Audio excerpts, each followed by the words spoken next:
The short-term rebellion of the Wagner Group troops could have a long-term impact on the Russian army.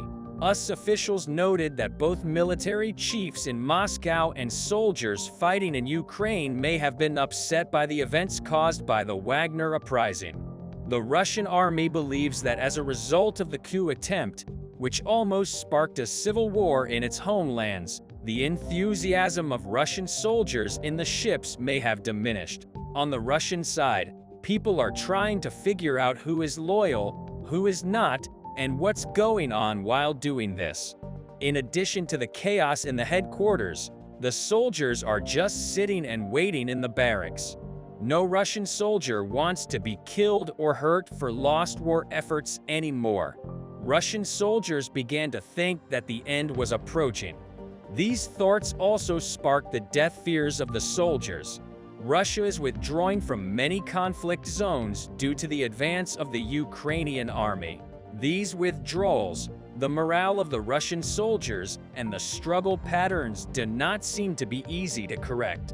This would have disturbed some senior generals on the front line, which the Ukrainian intelligence agency claimed that several generals who were active in the war had taken advantage of the chaos found within the army and were preparing for another coup. It is known that there are generals within the army who do not support the war in Ukraine and who oppose the Putin administration, although the names of these generals and their exact rankings are not known. It is believed that a second coup will increase the chaos in the Russian army. The loss of Wagner support by the Russian army has reduced the Russian military's offensive power by almost half, as it has badly affected the course of the war in Ukraine. The generals repeatedly to the Kremlin that they were upset by the situation. But like Prigozhin, the generals did not receive a response from the Kremlin. US officials have also noted how losing the support of thousands of Wagner soldiers could have an impact on Russia.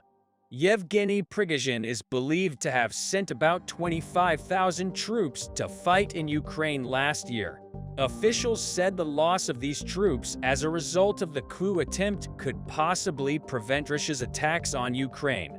Officials taking into account the official numbers given by Russia concerning its troops argued that 25,000 soldiers would mean 3 regiments. These numbers mean a large number of soldiers with a high level of training and experience, and a lot of heavy equipment that has not been available for at least a while are left out of the war.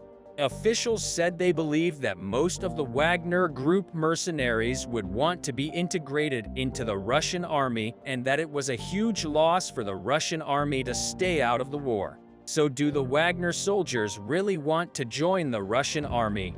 In a statement on the subject, Vladimir Putin's press secretary, Dmitry Peskov, said Wagner's mercenaries who want to sign a contract with the Russian Defense Ministry could still do so.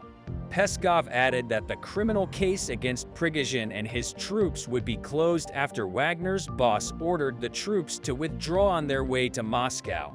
The cessation of Wagner's uprising was the result of an agreement mediated by Belarus President Alexander Lukashenko, who saw the boss Prigozhin accepting his exile in Minsk. Prigozhin was seen yesterday after leaving the Russian city of Rostov with his troops. Putin hasn't been in front of the public since he stamped Wagner's rebellion as a knife. The Wagner rebellion was the worst incident that has happened to the Russian army during the war in Ukraine. In addition, the greatest turning point of the war in Ukraine, which has many milestones, has also begun to be seen as the beginning of this uprising. Although the uprising lasted for 1 day, even during this time, the situation caused the Russian soldiers who had lost their motivations to become even more reluctant to fight. In a video posted on social media in recent days, the Kaliningrad Reserve Forces say their commanders do not want to attack Ukrainian positions in the bloody conflict. In the video, one of the Russian soldiers said they were sent to death. The video, released despite the Kremlin's best censorship efforts, shows how the news of violent conflict that has devastated both Russian and Ukrainian forces in Putin's devastating war is circulating. In particular, the situation in Bakhmut, a city constantly bombed in the east of the country, which has become the focus of the war, is hidden from the Russian people. The cruelty of the war caused Russian soldiers to fear that they would not survive after being deployed to the front line.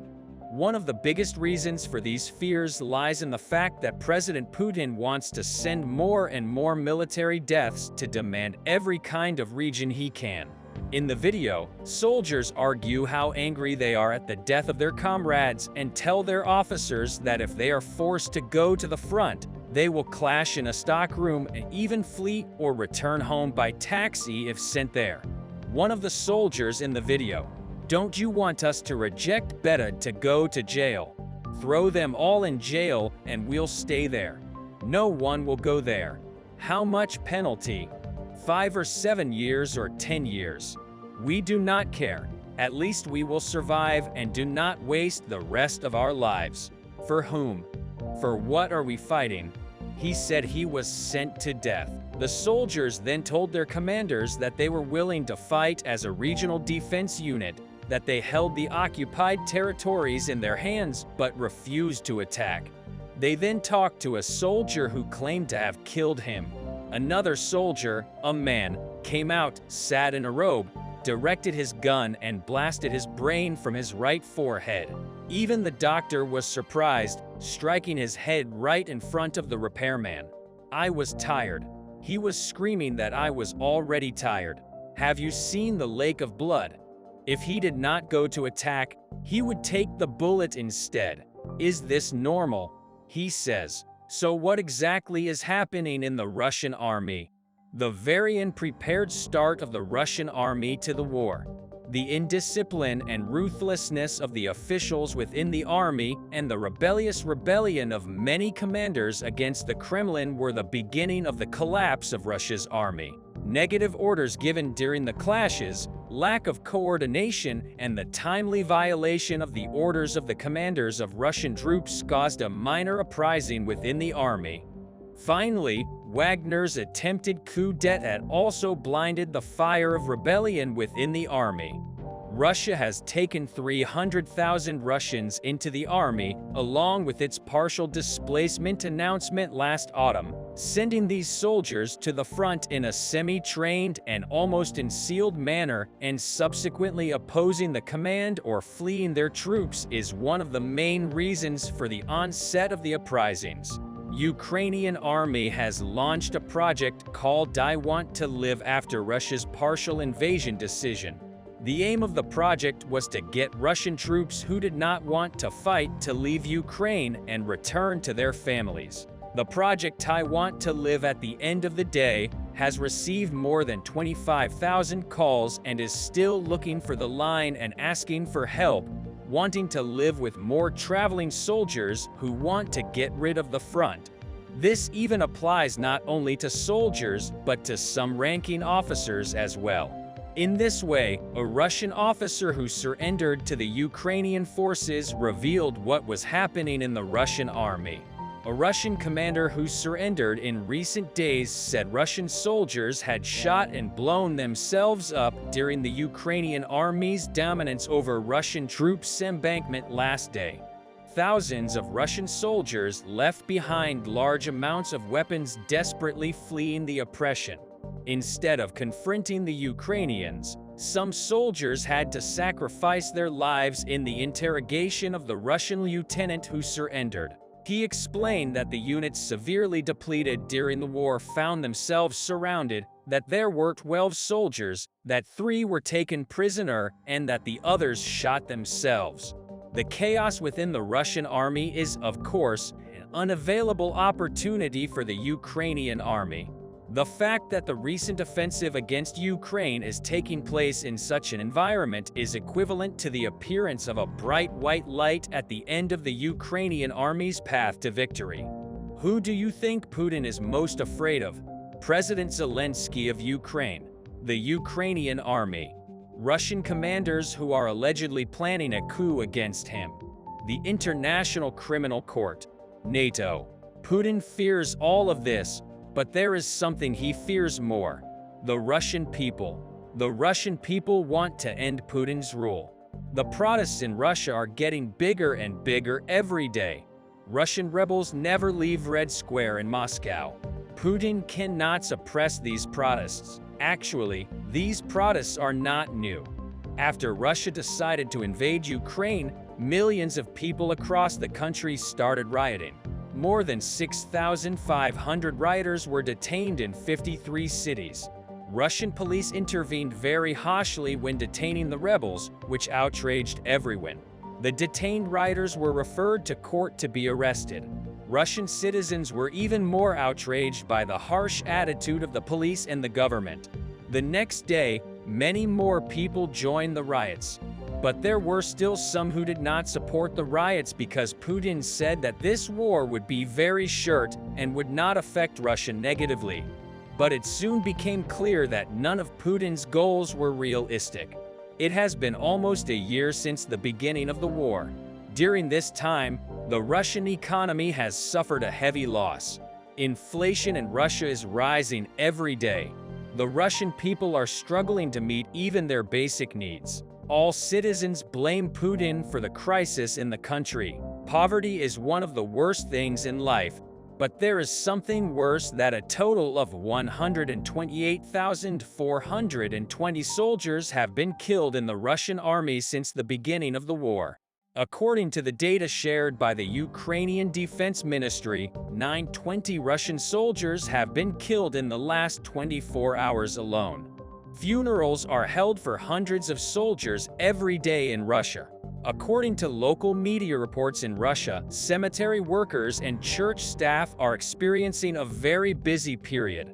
Hundreds of people who are unemployed due to the economic crisis in Russia are starting to work as cemetery attendants because hundreds of new graves are needed every day in Russia.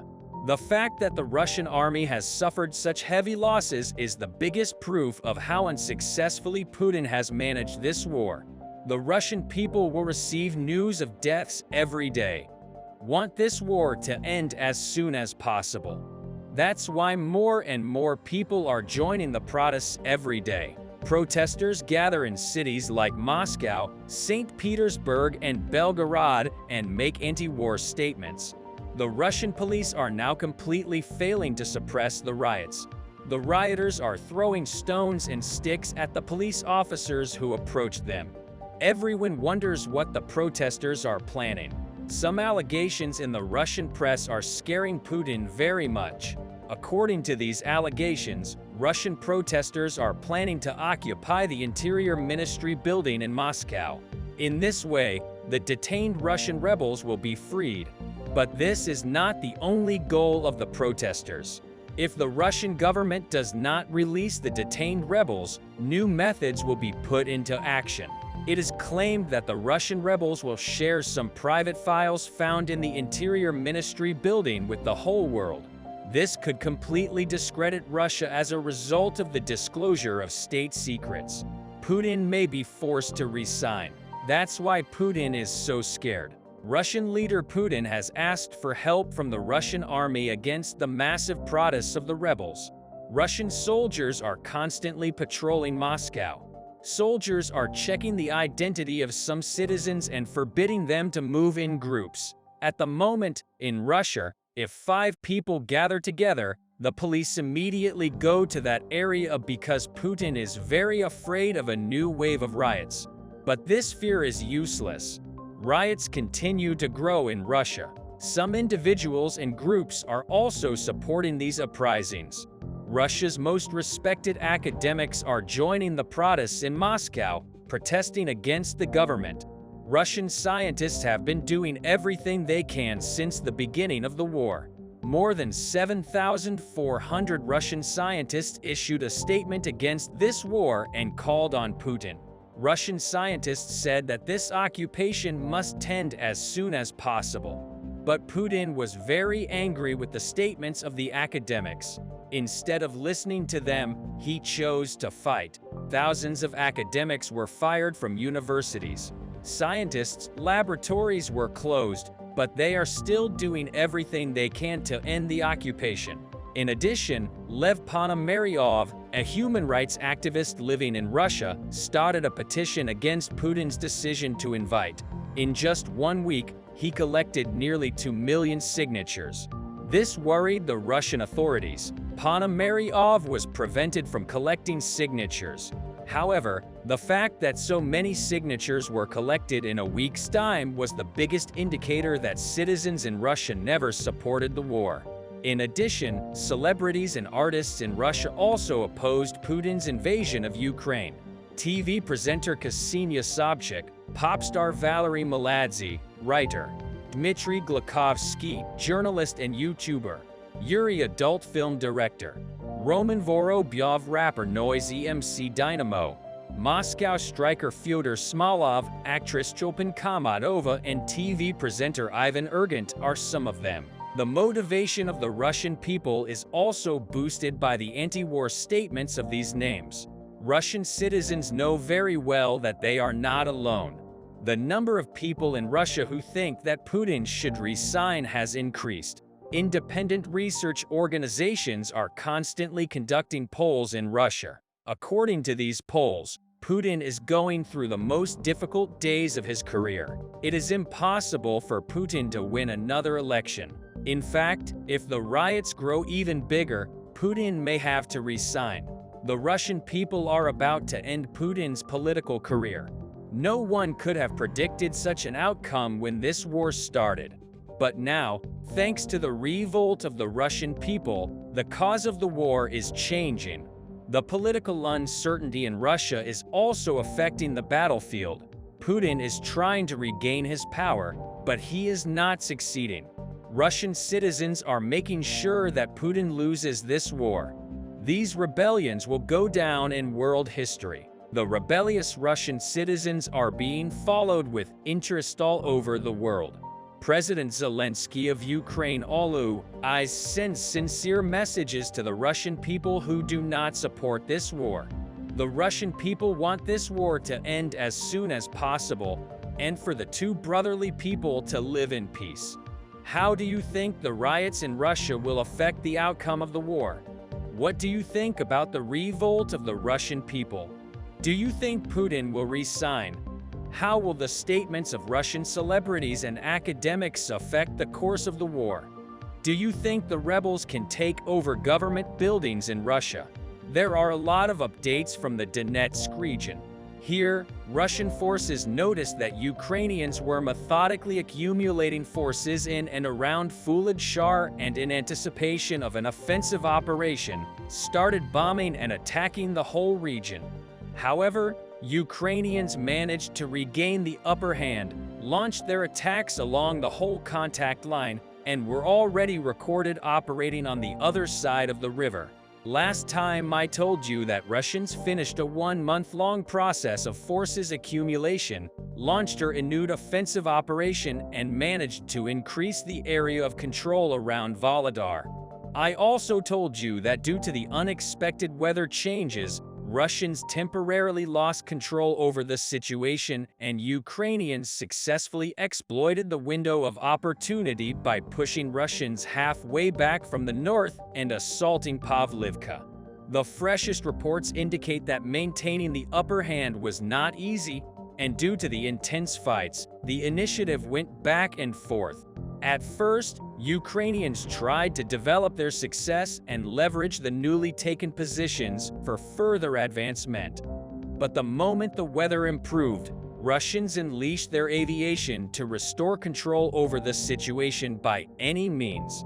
The aviation dropped several air bombs on the buildings located in the northern part of Volodarka, because this is where Ukrainians received their supplies. Some bombs missed their targets and fell near the hangars, but some of them did destroy several buildings.